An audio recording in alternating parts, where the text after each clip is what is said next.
아사왕 고레스의 조서를 따라서 이제 바벨론에서 돌아온 남유다의 백성들이 솔로몬의 옛 선정터에 모여서 예배를 회복합니다. 그리고 6개월 정도 또 건축 준비를 잘 해서 무너진 성전을 재건하기를 시작하게 되죠. 그러나 북이스라엘에 속해 있던 이 사마리아 사람들의 방해로 인해서 이 건축이 16년 동안 중단이 됩니다. 그랬다가 이제 학개와 스가랴 선지자의 동료로 인해서 다시 성전 재건을 계획하게 되죠. 그런데 또 이번에도 방해가 있었는데 여러 관리들이 와서 이제 건축 허가에 대해서 트집을 잡고 있는 겁니다. 그러나 다리오 왕은 성전 재건을 신속하게 할 것을 이제 다시 명하게 되죠. 그래서 4년 만에 성전 건축하는 일을 마치게 됩니다. 이 마친 때를 오늘 본문에 보면 다리오 왕 제6년 아달월 3일이라 이렇게 이야기하는데 이것은 주전 516년 유대인의 달력으로 보면 12월 3일입니다. 여러분 건축이라는 것이 보면 언제나 정한 시공 날짜에 정확하게 마치는 경우가 거의 없습니다. 예상보다는 다 조금씩 느려지게 마련이죠. 근데 이스라엘 포로 귀환 자들도 이렇게 오랜 시간이 걸려서 성전을 재건하리라고는 전혀 생각하지 못했을 것입니다. 바벨론에서 돌아와서 6개월 자재들을 잘 준비하고 성전 재건을 시작할 때만 해도 속히 이 성전 재건이 마쳐지리라 이렇게 생각을 한 것이죠. 그런데 생각지도 않은 사마리아 사람들이 와서 방해를 하는 바람에 또 그 방해를 핑계 삼아서 좀 게으러진 것도 있었고요. 또 관리들이 와서 트집 잡는 일도 있다 보니까 성전 건축안이 쉽게 끝날 줄 알았는데 20년이라는 긴 시간이 걸려서 성전을 완공하게 된 것이죠. 이것을 보면서 느끼게 되는 것이 하나 있는데 그것은 뭐냐면 전도서 3장에 있는 지혜자의 이야기입니다. 범사에는 뭐가 있다? 기한이 있다. 그리고 천하만사가 다 뭐가 있다? 때가 있다. 기한과 때가 있다라는 것이죠. 그래서 이스라엘 백성들의 성전의 완공 시기도 하나님께서 정해놓으신 때가 있다라는 것이죠. 그래서 이스라엘 백성들이 나뉘어지고 남유다 백성들이 바벨론 왕을 섬기게 될 것에 대해서 이미 예레미야 선지자를 통해서 예언되어진 사실을 이루어가는 과정이 우리가 생각하는 때와는 다르더라라는 것이죠.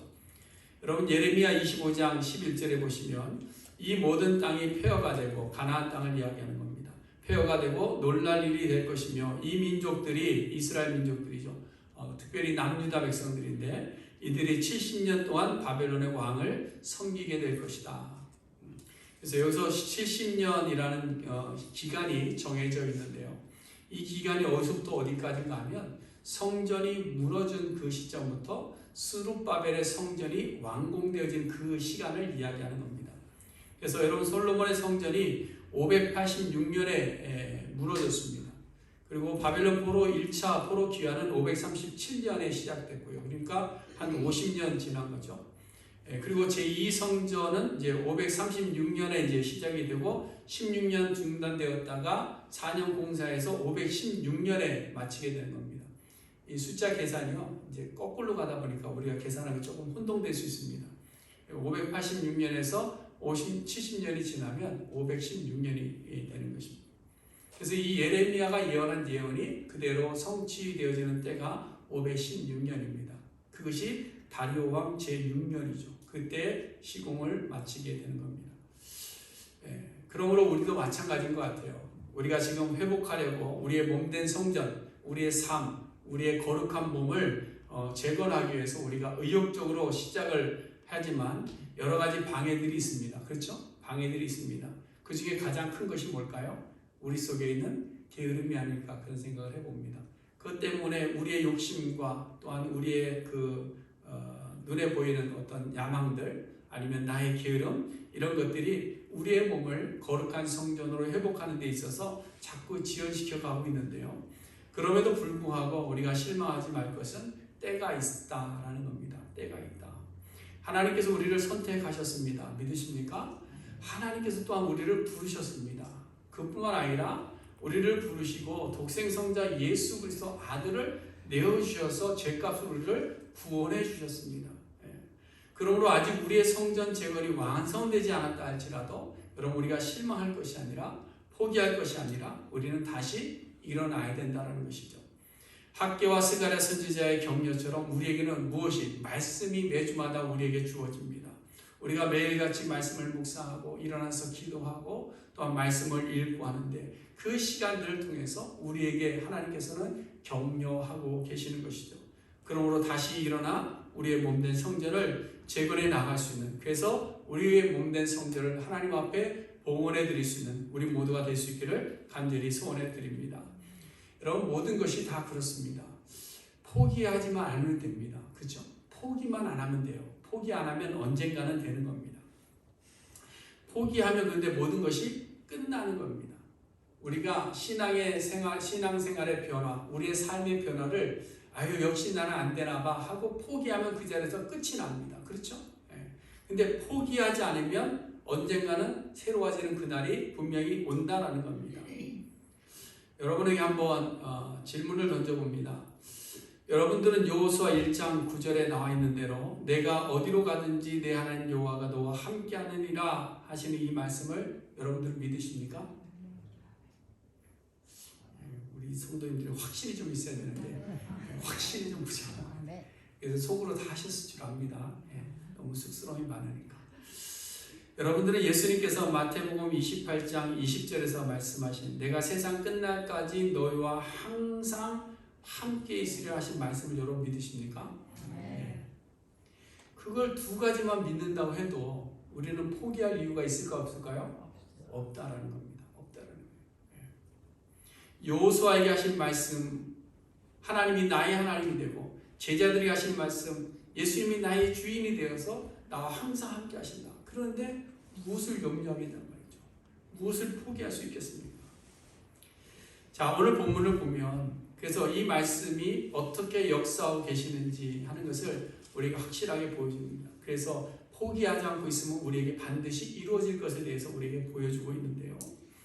먼저 오늘 우리에게 주는 그 교훈의 말씀은 뭐냐면 우리와 함께 하시는 그 하나님은 모든 것을 협력하여서 우리를 도와주시는 분이다라는 것을 우리에게 분명하게 보여주고 있습니다. 여러분 이스라엘 회복과 성전의 재건을 위해서 하나님께 행하신 일들을 한번 우리가 살펴보자는 거죠. 여러분 남유다 백성들이 바벨론에 포로 잡혀가서 70년을 살게 될 것에 대한 예언이 누구에게 이루어졌다고 했죠? 예레미야 선지자에게서 이루어진 겁니다. 그러면 예레미야 선지자는 언제 활동했느냐? 주전 627년부터 580년경까지 활동한 선지자가 예레미야 선지자입니다. 근데 이 예레미야 선지자의 예언의 성취가 시작된 것은 언제 시작되느냐? 고레스 때부터 시작됐다는 거예요. 고레스부터.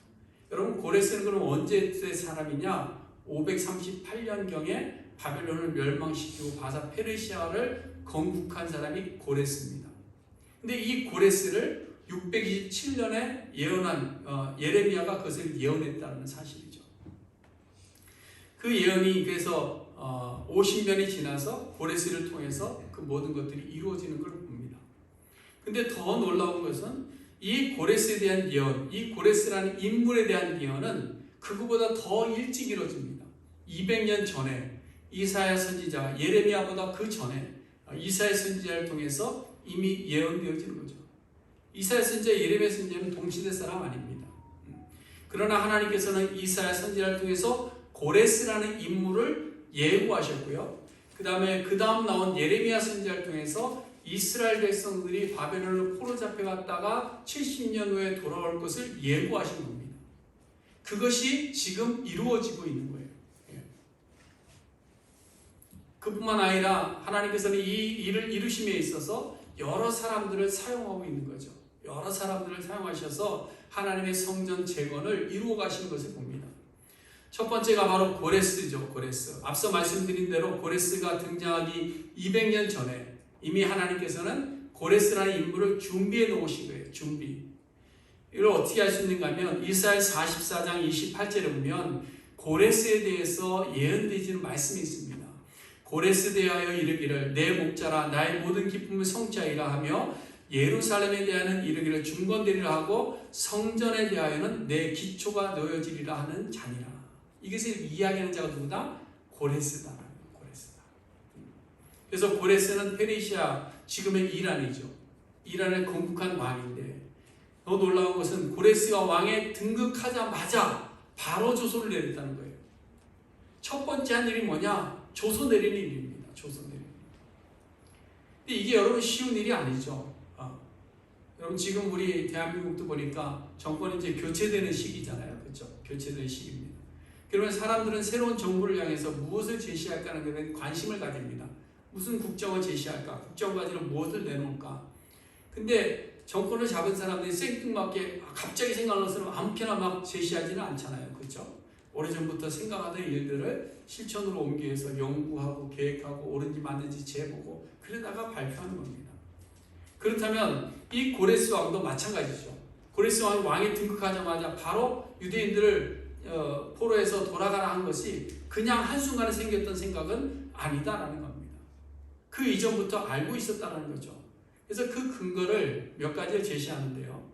요세푸스의 기록에 의하면 고레스가 200년 전에 했던 이사야의 예언을 들었다라고 이야기를 합니다.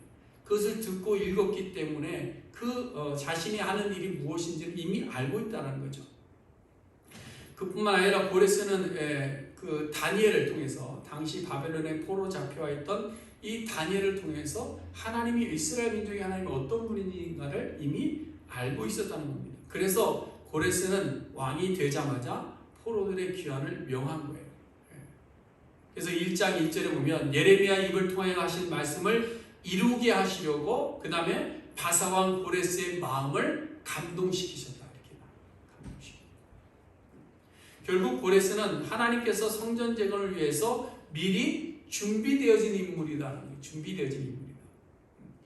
그리고 이 고레스가 조서라는 방식을 이용해서 남겨놓은 것도 사실 놀라운 일입니다. 그냥 해방시킬 수도 있는데 고레스가 조서를 만들었어요. 그래서 그것을 아예 각인을 시켜놓은 겁니다. 근데 이것이 왜 중요했느냐? 5장에 보면요, 중단되었던 성전을 다시 재건하기 위해서 재건을 시작할 때에 총독과 여러 관리들이 와서 너희가 누구 허락받고 이렇게 성전을 재건하고 있냐? 건축허가 누가 내줬어? 라고 묻습니다. 그것을 확인하기 위해서 다리오에 글을 써서 보내죠. 그때 다리오 왕이 어떻게 했느냐면 나 몰라, 나는 모르는 일이야 이렇게 하지 아니하고 문서 창고를 가서 고레스 원년에 내려진 조서가 있는지를 찾습니다. 그래서 그것을 찾다가 결국은 발견하고 고레스 왕이 이걸 명했으니까 신속히 행해라 라고 명령하는 거예요. 그러니까 고레스 왕을 사용하셔서 하나님께서 미리 200년 전에 이스라엘 백성들이 포로로 잡혀갔다 돌아올 것을 예언하셨고 그 일에 고레스를 하나님께서 사용하셨고 다리오를 사용하셨다. 여러분, 하나님의 계획하심이 이렇게 치밀한 겁니다.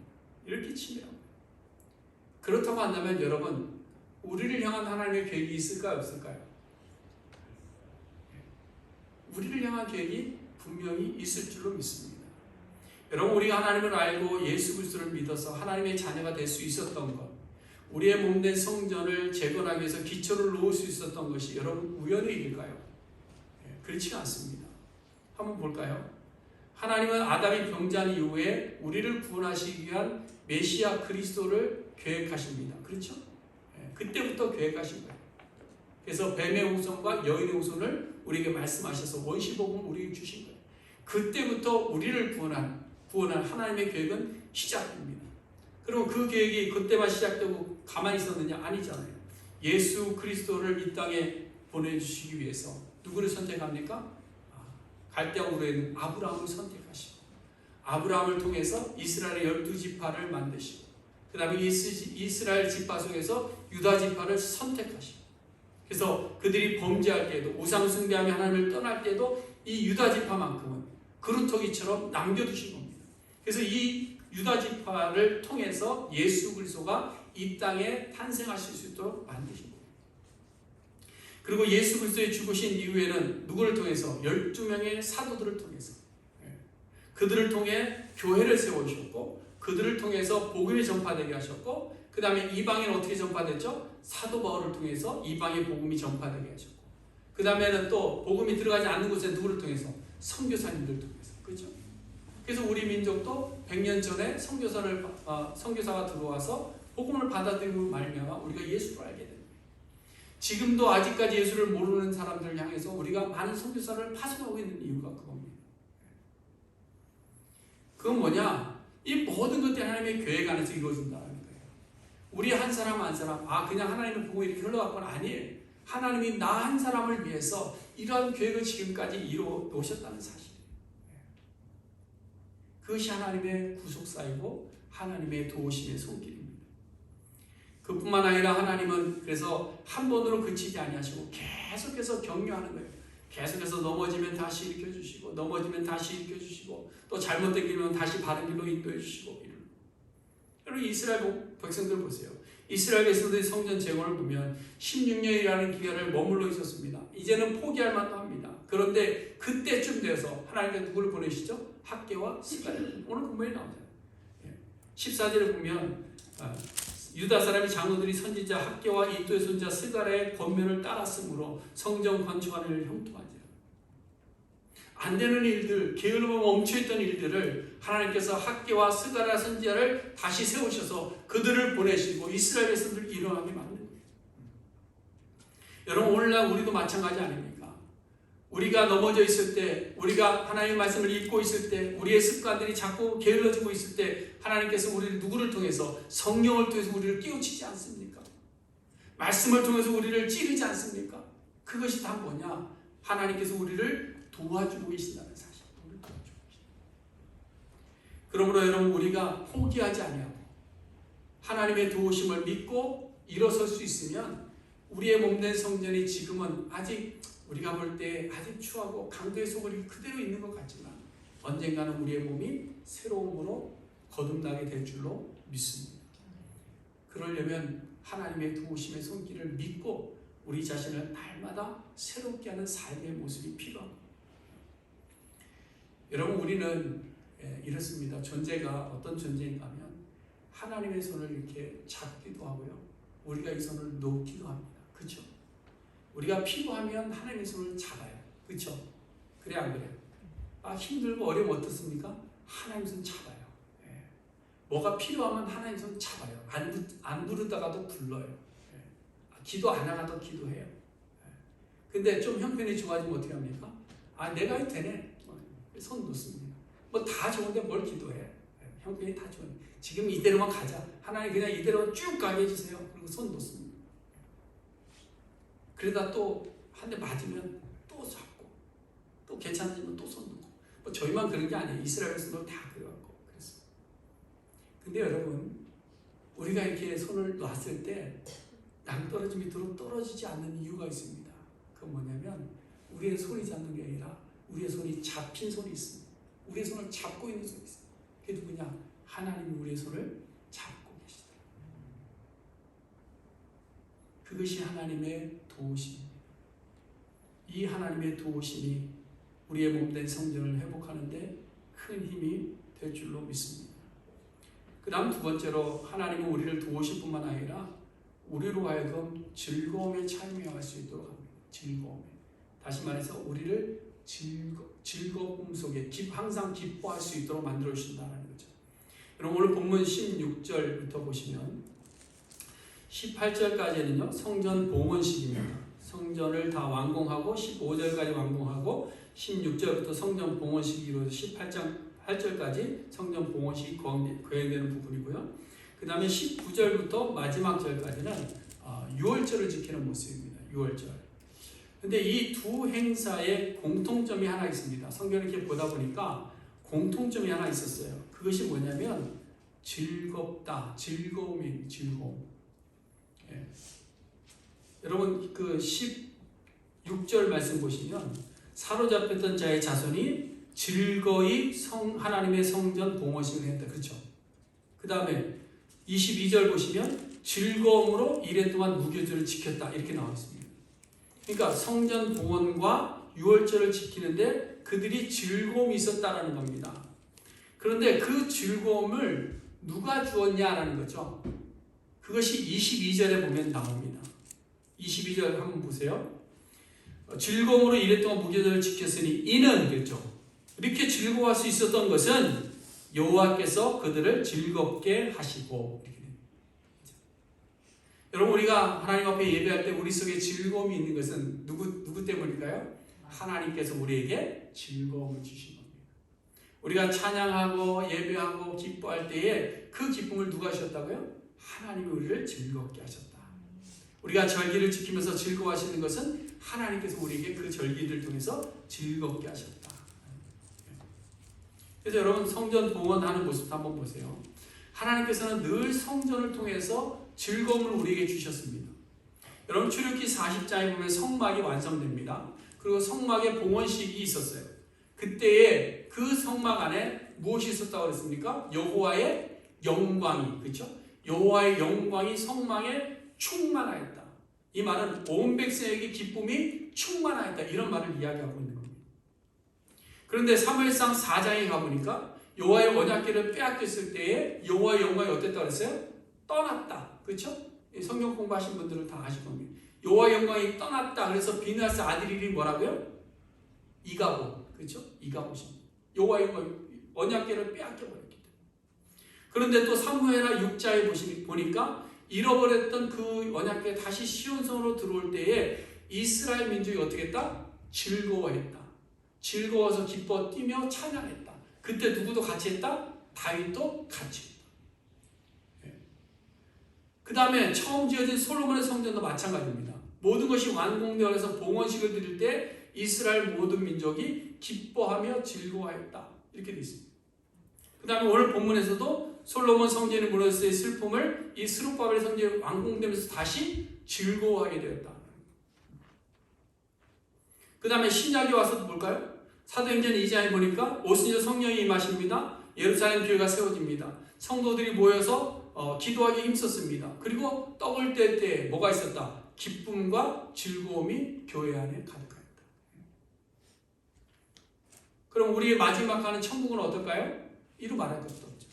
천국에서 하는 일이 뭘까요? 찬양하고 기뻐하고 즐거워하는 일밖에 없습니다. 눈물도 없습니다. 염려하는 것도 없습니다. 걱정도 없습니다. 결국 뭐냐? 하나님께서는 하나님의 백성들을 하나님의 전에서 기뻐하게 하신다.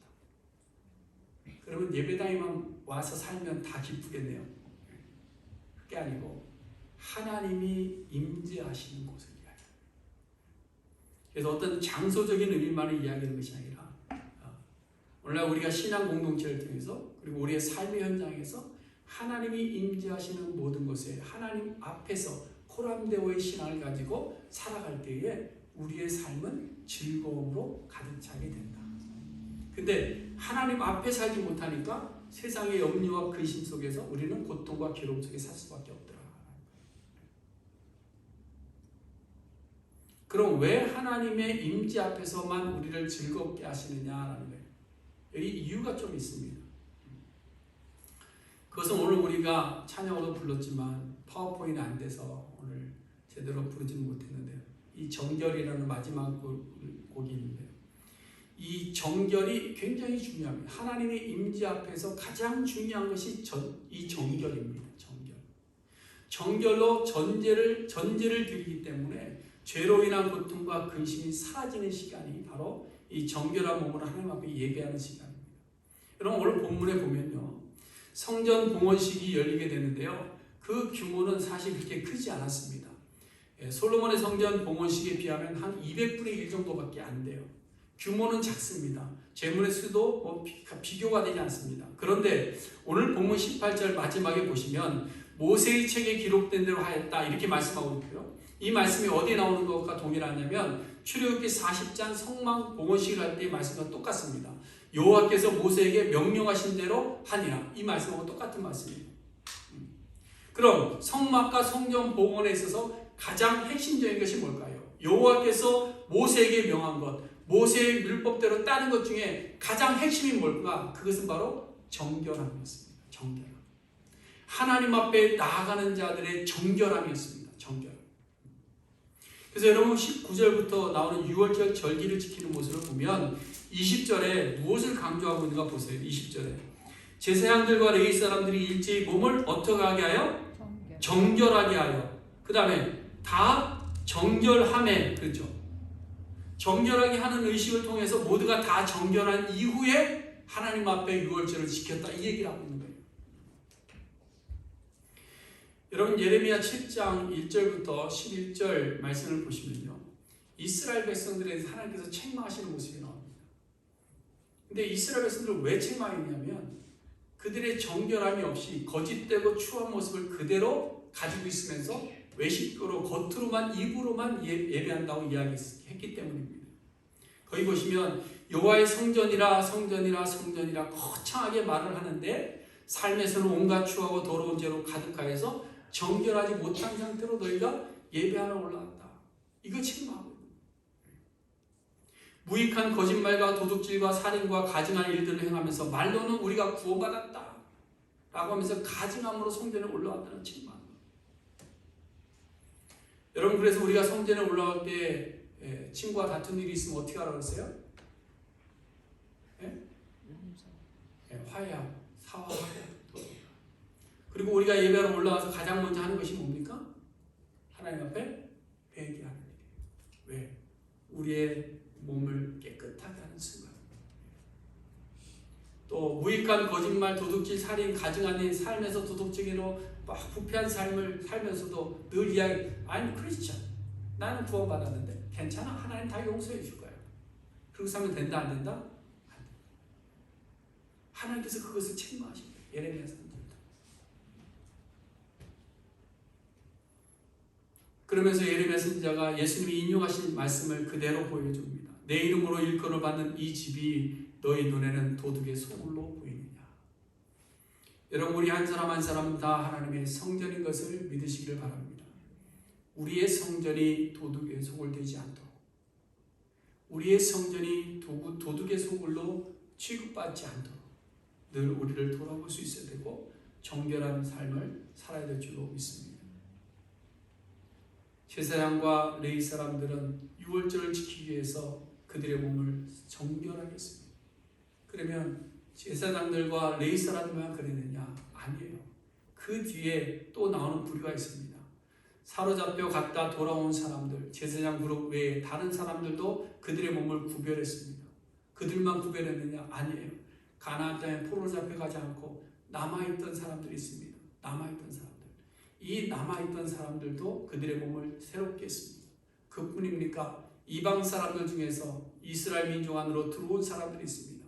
그 사람들까지도 그들의 몸을 정결하게 했다는 사실. 무엇을 위해서? 하나님 앞에 예배하기 위해서. 우리가 하나님 앞에 선다는 것은 바로 이런 의미입니다. 우리가 정결할 때 하나님 앞에 나아가는 겁니다. 그래서 우리의 정결은 무엇을 통해서 얻습니까? 예수 그리스도를 통해서. 그래서 우리는 예수 그리스도의 보혈의 공로가 없으면 주님 앞에 설 수 있는 자격이 없는 존재죠. 그러니 자신의 몸을 정결하게 하고 하나님 앞에 유월절 제사를 지내고 성전을 봉헌하는 그들의 마음속에 무엇으로 가득할까요? 즐거움으로 가득할 수밖에 없는 것. 그럼 이제 우리가 기뻐하고 즐거워하는 자리는 어디인지 한번 돌아봐야 돼요. 그렇다면 우리는 과연 언제 기뻐하느냐는 거예요. 언제? 여러분들은 언제 기쁘고 언제 즐겁습니까? 어떤 사람들은 먹을 때가 즐거운 사람도 있고요. 어떤 사람은 운동할 때 즐거운 사람도 있고요. 어떤 사람은 세상의 쾌락 속에 빠졌을 때 즐거운 사람들이 있습니다. 여러분, 사람들은 일반적으로 기쁨과 즐거움을 얻는 자리를 찾아갑니다. 그렇죠? 그리고 마음이 불편하면 그 자리는 잘 안 가는 거예요. 그래서 여러분, 예배가 불편하면 예배 오는 것이 어떻습니까? 고통스러운 거예요. 여러분, 말씀대로 사는 것이 불편하면 뭐예요? 말씀을 잘 안 봅니다. 말씀 보면 맨 하지 말라고 그러고 맨 어려운 말만 하고 막 내가 할 수 없는 것만 요구하고 이 성경 보기 힘들어.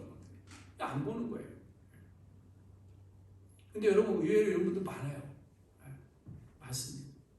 그러다 보니까 자꾸 교회가 사람들의 마음에 기쁨을 주고 즐거움을 줄 수 있는 게 뭔지 자꾸 찾습니다. 사람들을 어떻게 하면 즐겁게 할까? 흥미로운 일을 찾습니다. 근데 그 기쁨은 잠시 잠깐입니다. 그것은 바른 신앙의 성장을 이루지 못합니다. 참된 기쁨을 영원토록 우리에게 제공하지 못합니다.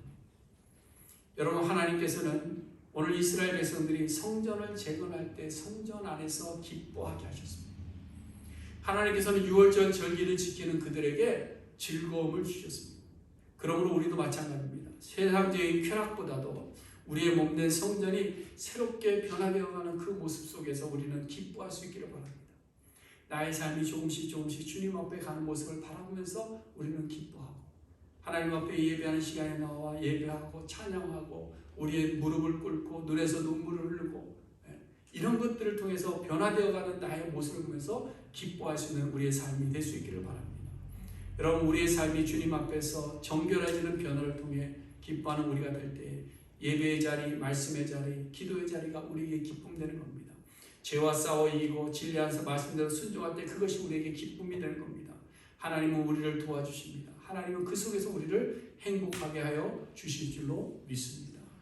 사랑하는 성도 여러분, 오늘 성전이 봉헌됐는데 우리의 성전은 어떻습니까? 여러분, 우리 이 새로운 시작이라는 것은 언제나 우리에게 설렘을 주죠. 새로운 시작은 우리에게 기대감을 갖습니다. 그래서 우리가 마음이 설레고 기대가 있다는 것은 뭘까요? 복이 되는 겁니다. 복이 되는. 오늘 이스라엘 백성들이 그 복을 누리고 있는 거예요. 바벨론 포로생활에서 돌아왔습니다. 긴 시간 동안 성전을 봉헌했습니다. 예언되어진 대로 70년 만에 성전이 다시 세워집니다. 우리에게 말씀하셨던 그 이사야 선지자의 예언과 예레미야 선지자를 다 기억하게 됩니다. 하나님께서 고레스를 어떻게 사용하셨는지, 또 하나님께서 그 다리오 왕을 어떻게 사용하셨는지, 학기와 스가랴를 왜 보내셨는지 이것들을 다 알게 됩니다. 그래서 그들이 마음속에 성전을 봉헌하면서 감격한 겁니다. 성전이 비록 작을지라도, 우리 예배당처럼 비록 작을지라도, 예배 규모가 작다 할지라도 그 속에 하나님의 도우심과 하나님의 영광과 하나님의 임재가 있을 때에 우리 마음속에 큰 기쁨으로 넘치게 될 줄로 믿습니다. 그러므로 이제 우리도 우리의 몸된 성전 안에, 그렇죠? 여러분들 각자 우리의 마음의 몸된 성전 안에 우리의 성전을 재건하면서 우리가 우리의 몸을 하나님 앞에 올려드리는 우리 모두가 될 수 있기를 바랍니다. 그러면 하나님께서 우리를 도와주십니다. 하나님께서 우리와 함께 하십니다. 우리를 위해서 우리의 성전 재건에서 모든 것이 협력하여서 선을 이루어 가실 줄로 믿습니다. 그러므로 여러분, 포기하지 마시고 우리의 몸된 성전이 하나씩 새로워질 수 있도록 작은 것부터 시작하시기 바랍니다. 그리고 우리의 몸된 성전을 주님께 봉헌하여 드림으로 하나님께서 주시는 기쁨을 누리는 우리 모두가 되어서 항상 기뻐하고 범사에 감사하는 삶을 잘 살아내는 우리 모두가 될 수 있기를 주님의 이름으로 간절히 축원해 드립니다. 기도하겠습니다.